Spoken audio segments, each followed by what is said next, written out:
como é que o que é essa revisão desse FGTS, né? Como é que é essa ação que o Supremo Tribunal Federal está na pauta aí para julgar no dia 13 de maio? Pois é, Amélia, é uma tese que veio sendo discutida nos tribunais, né? É uma das poucas teses do direito tributário, apesar até do FGTS não ser considerado tributo, tecnicamente falando, mas é uma das poucas teses do direito tributário que se aplicam para pessoas físicas, né? E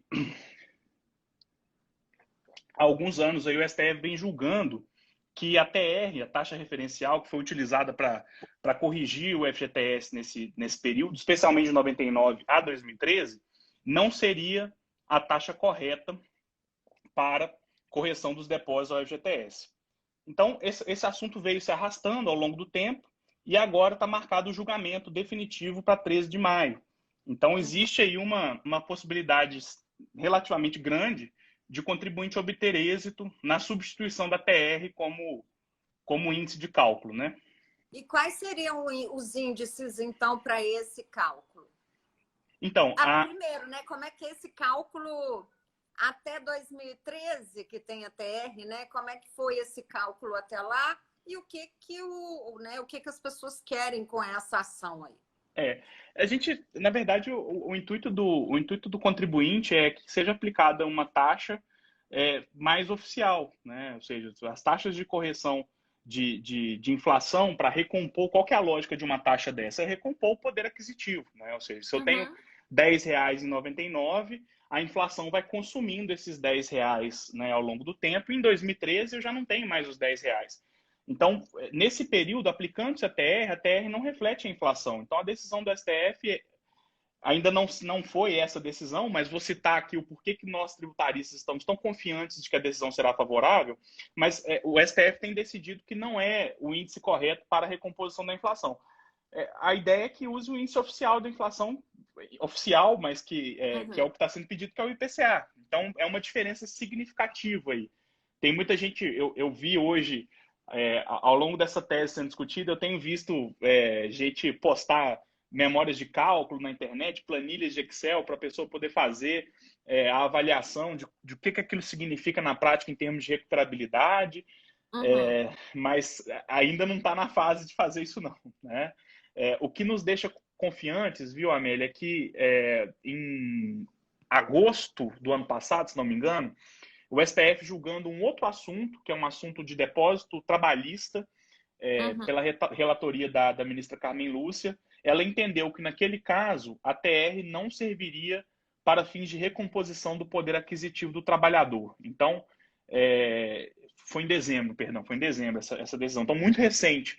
Então, e isso foi decidido em plenário. Então, assim, o entendimento nos parece que será mantido.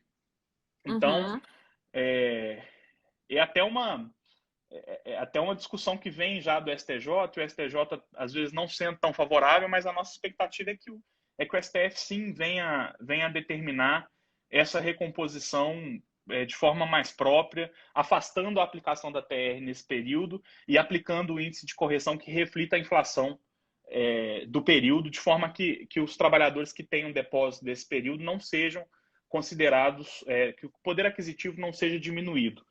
E é importante dizer eles também... não sejam lesados de uma certa Exato, forma, né? exato. É como se você diminuísse o poder aquisitivo de uma coisa que deveria ser linear e deveria seguir a própria inflação.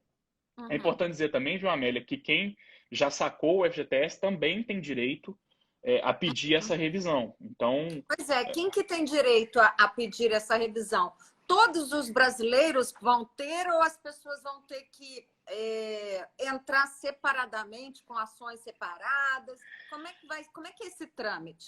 essa pergunta é muito relevante porque o direito, apesar de entendermos que é para todos, muito provavelmente no dia 13 de maio, o STF vai usar de um expediente que tem sido muito utilizado sob o argumento de não quebrar o fio, não quebrar o erário, de não quebrar o país, que é o expediente da modulação de efeitos. É muito provável que, se houver o ganho de causa dos contribuintes, o STF vai dizer o seguinte: olha, beleza, pode ter esse direito quem entrou com ação até esta data, até 13 de maio de 2021. Então, está havendo uma corrida, né, meio que desenfreada ao judiciário por parte de quem não entrou para que tenha o direito garantido. Eu sempre cito a analogia do bolo e da festa, né? A gente não sabe ainda se essa festa vai ter bolo, ou seja, se a gente vai ser efetivamente vencedor, apesar de ter uma boa condição de ganharmos, né, a tese. Mas você não consegue comer o bolo se você não entrar na festa. Então, primeiro entra na festa, se servir o bolo, você vai estar lá. Se você não entrar na Então, festa... obrigatoriamente, Bruno, as pessoas têm que entrar individualmente? O que acontece na prática, Amélia, é que muitas entidades de classe já promoveram essa ação há tempo, sabe? Então é importante primeiro a pessoa confirmar se ela não está vinculada a alguma entidade de classe que já tenha ingressado com essa ação, até para não haver duplicidade, não tem motivo. Se ela já paga eventualmente uma taxa associativa, uma taxa, né, cooperativa, eu te falo porque eu tenho muitas ações, principalmente em Brasília, com sindicatos de servidores públicos. Então, essas pessoas elas já estão protegidas pela ação que a entidade de classe entrou. É importante tomar pé do andamento dessa ação, tomar pé o que foi contratado pelo sindicato, porque como a contratação nesses casos ela é coletiva, o sindicato contratou um percentual de êxito, contratou um formato de atuação. Então é importante que, primeiro, confirme se existe uma entidade de classe, se ela está vinculada a alguma entidade de classe, se essa entidade entrou com a ação e quais são as condições contratuais e comerciais disso. Em não se confirmando, aí sim, Amélia, é obrigatório, é impossível né? que tenha direito sem ingressar com a ação. E qual que vai ser o índice, mais ou menos? Eu sei que aí vai depender, logicamente, de quanto que o trabalhador ganhava e vai depender também de quanto que era depositado, por quanto tempo, se realmente trabalhou, né? Então, tem várias variáveis. Mas, assim, em média, o índice de correção vai ser mais ou menos de quanto, Bruno? Inflação, Amélio, inflação. É porque nós estamos vivendo períodos já 4, 5 anos, 3, 4 anos, nós temos vivido períodos de inflação baixa, né? Se você tomar a taxa Selic em 2019 foi 4%, ano passado foi 3%, esse ano é 2%. Então são índices são períodos de inflação baixa, mas nós vivemos momentos lá em 2011, 2010, que a Selic era 19%, 18% ao ano. Então, eu imagino, viu, Amélia, que a aplicação vai ficar entre o índice de inflação oficial, que seria o IPCA, e a Selic, talvez a média dos dois. Mas, para que tome um parâmetro da possibilidade de recuperação, o índice de inflação acumulada do ano, com certeza, será a referência para fins de aplicação do cálculo, né? Ou seja, para a mensuração do cálculo.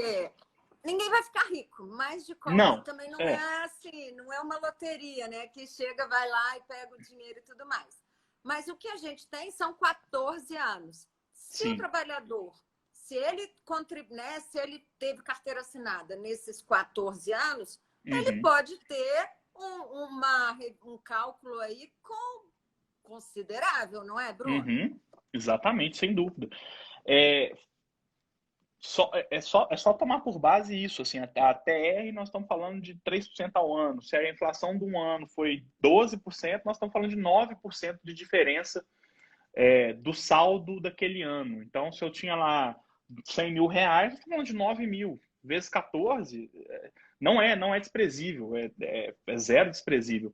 Tem algumas contas sendo feitas aí na internet, viu, Amélia? Eu acho que o pessoal, eu não posso responder por elas, mas tem um amigo meu que é contador e é perito nesses casos, e ele tem dito que já tem aí na internet algumas simulações, algumas planilhas de simulação, em que você consegue colocar o saldo que você tem, né, com o extrato do FGTS, e o programa, a planilha, ela calcula para você mais ou menos o que seria o INPC ou o IPCA daquele período.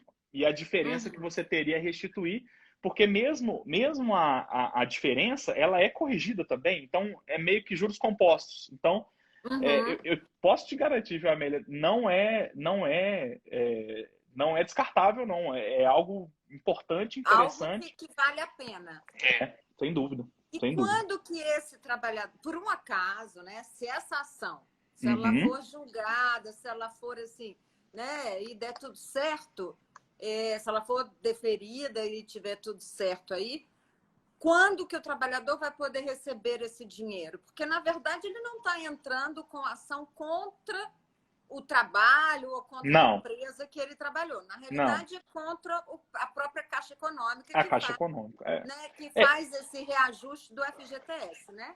o réu da ação, só por uma questão processual, viu, Amélia? Eu não estou falando que ele é o culpado disso, não. É o Uhum, presidente da Caixa Econômica, né? Que é uhum, a União Federal conferiu à Caixa Econômica a responsabilidade de administrar e gerir os depósitos do FGTS. Então, a Caixa Econômica é que tem que aplicar as regras do sistema financeiro aos depósitos que estão ali elencados. É óbvio que o uhum, presidente atual não tem nada a ver com esse erro que foi cometido lá atrás, mas ele é o réu dessa ação. O pedido do contribuinte do FGTS é para ele. Ele falou assim, ó, seu juiz, este presidente que está sentado hoje representa esta instituição que de 99 a 2013 corrigiu os meus depósitos de forma indevida, uhum. ou seja, aplicando um índice que me deixou com menos dinheiro do que eu tinha quando se comparado com o D mais 2, né, o D mais 13, talvez, Uhum. dos anos.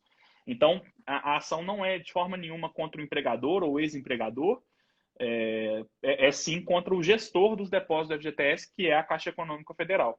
Quanto à sua pergunta, quem entrar com ação até 13 de maio, nós imaginamos que, vindo a decisão favorável do STF, que é o que a gente entende que vai acontecer, a tendência é que esses processos caminhem muito rápido. Então, a tendência é que de 4 instâncias no Brasil, sejam necessárias só 2 instâncias, porque não subiria mais para Tribunal Superior. Ainda assim, haveria o duplo grau de jurisdição, mas nós estamos falando aí de processos que demoram 3, 4 anos, 1 ano e meio, 2, talvez. E Uhum. aí, quem já sacou receberia isso também depois do trânsito em julgado do processo com a apuração, e quem ainda não sacou vai ter a conta capitalizada e vai sacar já o valor capitalizado dessa diferença, corrigida e Uhum. atualizada de forma correta e como deveria ser desde lá de trás. E isso também vale para quem usou o dinheiro do FGTS para comprar a casa própria?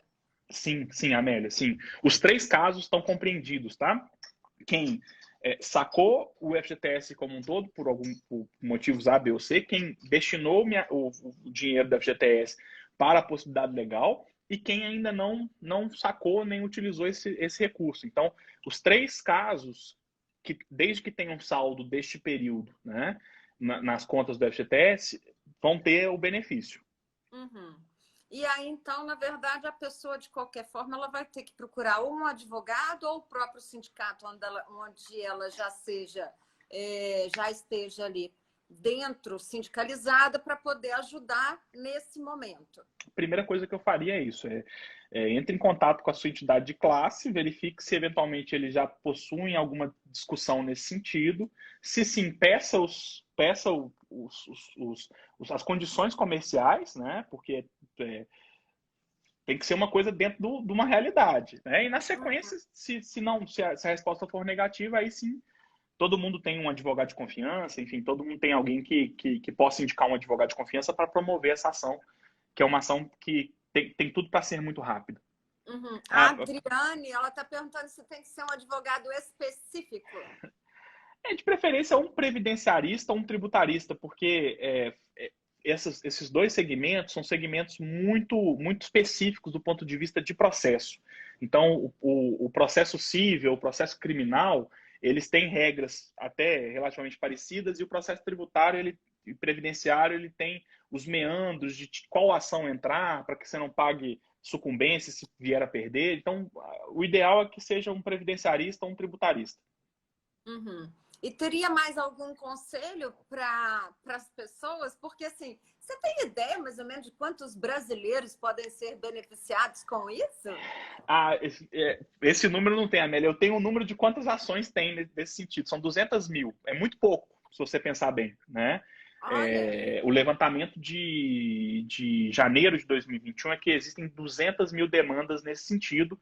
E é óbvio que o número de beneficiados pode ser muito maior, porque é aquilo. Se um sindicato entrou e está dentro desses 200 mil, aquele sindicato, a ação, ela beneficia todo o corpo sindicalizado, né? Uhum. Então, são 200 mil ações, mas podem ser muito, muito mais brasileiros, né? Eu acho que se a gente pegar pela janela economicamente ativa desse período, né, considerando que o Brasil, em 1999, ainda está ali no o meio da pirâmide, que é a turma que contribui, era a maioria, né, nós estamos fazendo um movimento lento e contínuo de envelhecimento, mas nessa época, eu posso te assegurar que, assim, talvez tenha sido o maior período que o Brasil tenha mão de obra ativa com pessoas contribuindo para o FGTS, né? Uhum. Porque depois vieram duas crises fortes, né? Nós tivemos a crise de 2013 para frente, depois tivemos a crise de 2018, temos a crise agora, e esses períodos eles contribuem para que a informalidade, os Uhum. contratos não sejam feitos, né, de forma seletista e, portanto, não tem o depósito do FGTS. Então, eu imagino que deve ser uma robustez grande. Assim, imagino se eu fosse o Paulo Guedes, eu estaria muito preocupado nesse Agora, momento. agora uma outra questão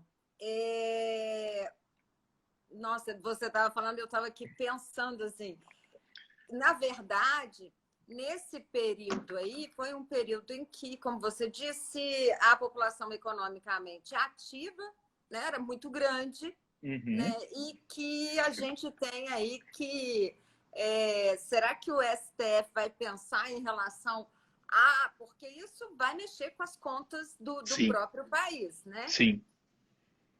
É, eu tenho poucas dúvidas quanto à modulação de efeitos, sabe, Amélia? A modulação de efeitos é essa técnica que o STF diz, olha, é inconstitucional, mas é só para quem entrou até essa data. Porque você faz ali você já faz uma triagem relativamente grande, né? Uhum. Em E tem a termos de questão, será que vai prescrever? Será que eles vão colocar uma data para prescrever isso? Então, o prazo prescricional para o FGTS são 30 anos, né? Diferentemente da regra tributária, que é 5 anos, o Uhum. prazo é de 30 anos. Então, acho complicado que eles venham a escapulir desse assunto, sabe? Imagino que... eu gosto muito, assim, sem puxação de saco nem nada, mas eu gosto muito de alguns posicionamentos do ministro Marco Aurélio, porque ele, via de regra, ele adota a seguinte postura. Ele falou assim, olha, essa história de vai quebrar o Estado não é comigo. Se o Estado fez coisa errada, ele tem que devolver. De onde que vai Uhum. tirar? A gente não sabemos, mas se fez coisa errada, se o Estado agiu, né, e prejudicou o contribuinte de alguma forma, o Estado tem que devolver. Então, Uhum. eu creio que assim, a questão política ela é relevante, ela sem dúvida, ela é um peso numa decisão dessa, mormente sabendo que o STF é um tribunal que é composto por membros indicados pelo presidente da República, então existe uma composição política por trás, mas nesse caso específico, Amélia, aí é uma posição de opinião mesmo, imagino que não vai haver nenhuma surpresa em relação ao mérito. Ah, tá. Somente mesmo o que eles vão fazer é limitar isso para que não seja para todo mundo, mas sim para quem procurou a ação até o dia 13 de maio. É o dia 3 de maio. Então, as pessoas têm aí pelo menos uma semana e mais um É, pouquinho para poder correr atrás exatamente. e tentar, né, se beneficiar caso, né, o julgamento no STF seja realmente É, favorável ao trabalhador. exatamente, exatamente. É difícil, muito. Todas as pessoas que ouvirem isso podem pesquisar, assim, é difícil ter alguém que já ganhou essa ação, né? Porque o que o STF fez foi, ao subir o processo em 2018, ele mandou suspender o trâmite de todas as ações em primeira e segunda instância. Então, assim, são ações que estão paradas há muito tempo e que está todo mundo esperando essa posição do STF, que supostamente vem no dia 13. Eu costumo falar do supostamente porque, assim, as sessões começam sem hora para acabar. Então, na semana passada, dia E eles 29, ainda levam um tempo para poder deliberar. dia 29 do 4, a gente estava na expectativa de um outro julgamento, isso mais voltado para empresas, né? E assim, não veio, já foi adiado agora para quarta-feira. Talvez virá, talvez não virá. Então, 13 de maio é uma data base, né? Mas pode ser que no dia não tenha a decisão efetivamente. Uhum. Agora, a Mônica está perguntando ali se, no caso contrário, por exemplo, a Caixa Econômica, que é né, É, que é o presidente da Caixa Econômica, que é o réu aí nesse caso, se ele ganhar, fica então, elas por elas. Mônica, o ponto importante aí, eu estava falando exatamente dessa questão do processo, né? O tipo de ação que deve ser ingressado nessa discussão é uma ação que não implica sucumbência, nem para lá nem para cá, tá? Ou Então, seja, que assim, não tem gastos para o lado do trabalhador ou da própria Caixa Econômica, que seria o presidente da Caixa, que seria o réu. exatamente. Por isso que geralmente o advogado ele trava uma situação de honorário de êxito em casos como esse, porque ele não tem a sucumbência se ele ganhar. Então, se nós ganharmos, nós os contribuintes ganharmos, a Caixa não tem que me pagar nada na condição de advogado, o que não aconteceria num processo civil, né? Que, via de regra, a outra parte paga a parte vencedora, né? Esse tipo de ação não tem essa obrigatoriedade. Então, o êxito vai ficar efetivamente com você e com o que você pactuar com um advogado que promover a ação para você. Ok. Bom, Okay? então é bom que as pessoas entendam que quem quiser procurar até pelo menos o dia 11 para que o advogado possa aí agilizar o processo e encaminhar isso aí. para a Justiça Federal para poder tentar qualquer, né, benefício aí. Bom, Bruno, muito obrigada por nada, pelos seus esclarecimentos e pela sua disponibilidade em nos Vamos sempre explicar aqui sobre essa revisão aí do FGTS. Estou sempre à disposição, você sabe disso. É só me chamar que eu tenho o maior prazer de vir aqui. Muito obrigada. Lembrando que essa live ela fica salva aqui no IGTV do Instagram do Hoje em Dia. Então, você pode voltar toda hora que você volta para poder saber o que o Bruno falou, como é que, né, o que você deve fazer aí nessa próxima semana, né? A gente tem aí 10 dias especificamente para poder entrar, né?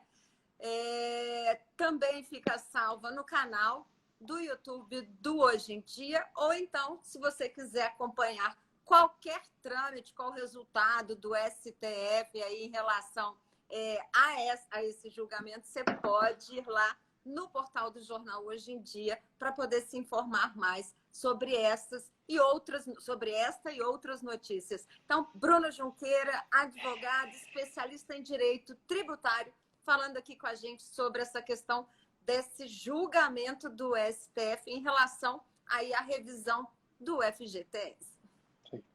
Obrigada, viu, Bruno? Tchau a todos, gente. Obrigado. Tchau, até mais. boa noite, Até a boa próxima. noite aí para quem nos acompanhou também.